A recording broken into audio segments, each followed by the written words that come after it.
نحمدہ و نصلی علی رسولہ الکریم اما بعد اعوذ باللہ من الشیطان الرجیم بسم اللہ الرحمن الرحیم رب اشرح لی صدری ویسر لی امری واحلل عقدۃ من لسانی یفقہوا قولی۔ السلام علیکم ورحمۃ اللہ وبرکاتہ۔ کیسے ہیں آپ سب؟ انشاءاللہ خیر و عافیت سے ہوں گے۔ اللہ تعالیٰ آپ سب کو اپنے حفظ و امان میں رکھے، آمین ثم آمین۔ پہلا پارہ سورہ بقرہ۔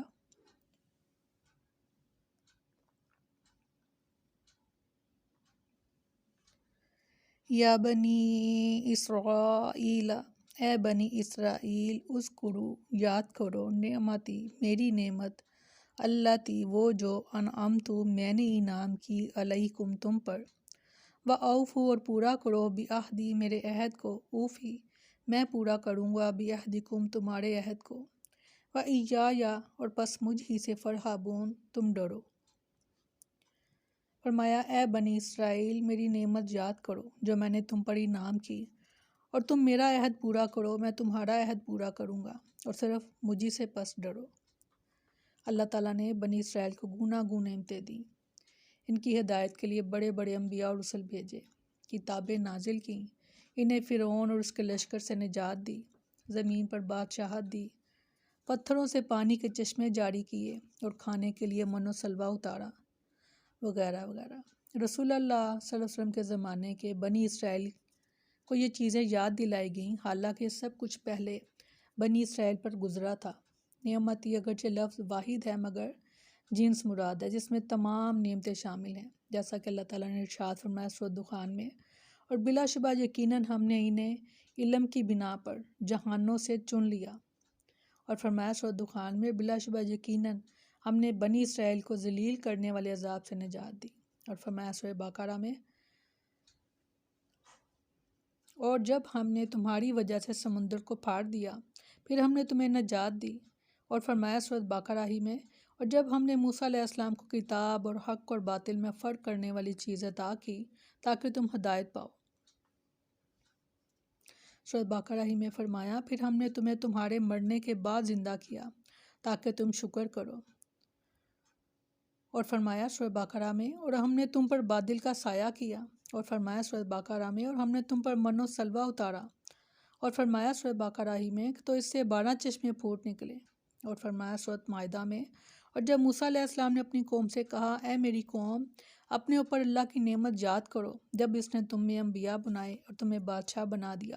اور تمہیں وہ کچھ دیا جو جہانوں میں سے کسی کو نہیں دیا۔ یہ جتنے بھی انعامات ابھی ہم نے آیات کی صورت میں پڑھے ہیں، انشاءاللہ اپنے وقت پر وہ بیان کیے جائیں گے۔ اپنی آیات جہاں جہاں ہم پڑھیں گے انشاءاللہ ان کا ذکر آئے گا۔ اور کچھ علماء کا خیال ہے کہ یہ اللہ تعالیٰ کی بڑی لاڈلی قوم تھی بنی اسرائیل، اور یہ ہر مرتبہ ایسے ہی نافرمانی اللہ تعالیٰ کی کرتے، اور اللہ تعالیٰ ہر دفعہ ان کو معاف کر دیتے، ہر مرتبہ۔ اللہ تعالیٰ نے ان سے عہد کیا تھا کہ اگر انہوں نے اللہ سے کیے گئے عہد و پیمان کو پورا کیا تو اللہ انہیں جنت میں داخل کرے گا۔ ارشاد فرمایا سورہ بقرہ میں، اور جب ہم نے تمہارا پختہ عہد لیا اور تمہارے اوپر پہاڑ کو بلند کیا، پکڑو قوت کے ساتھ جو ہم نے تمہیں دیا ہے،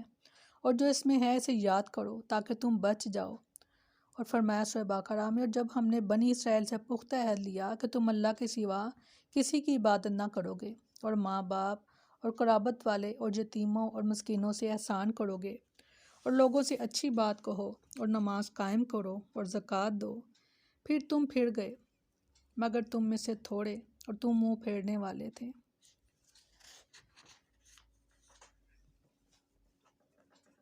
فرمایا سورہ بقرہ میں، اور جب ہم نے تم سے پختہ عہد لیا کہ تم اپنے خون نہیں بہاؤ گے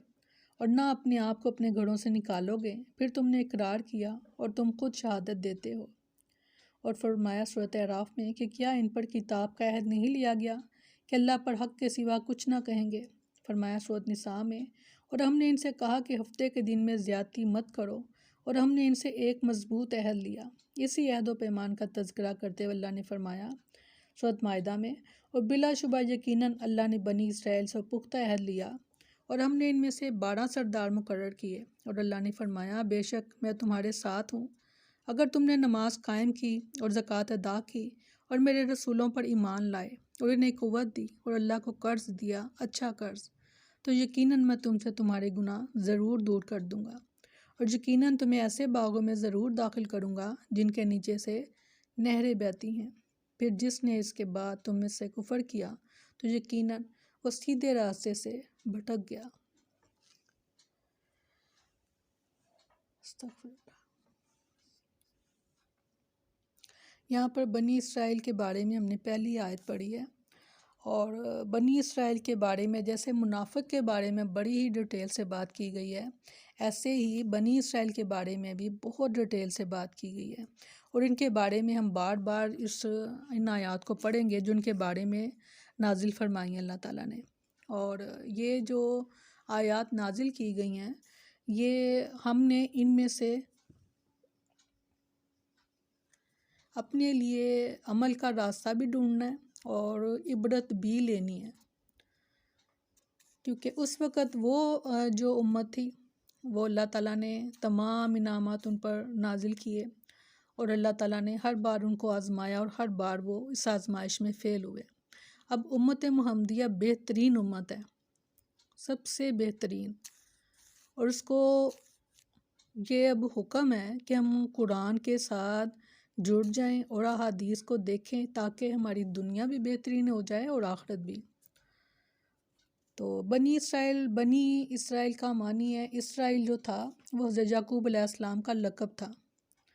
اللہ تعالیٰ نے، اور اس کے معنی تھے اللہ کے بندے، یعنی لقب دیا گیا حضرت یعقوب علیہ السلام کو اسرائیل کا، اور بنی کا مطلب ہے بیٹے، یعنی حضرت یعقوب علیہ السلام کے بیٹے، جیسا کہ انشاءاللہ ہم آگے کافی آیات پڑھنے والے ہیں بنی اسرائیل کے بارے میں،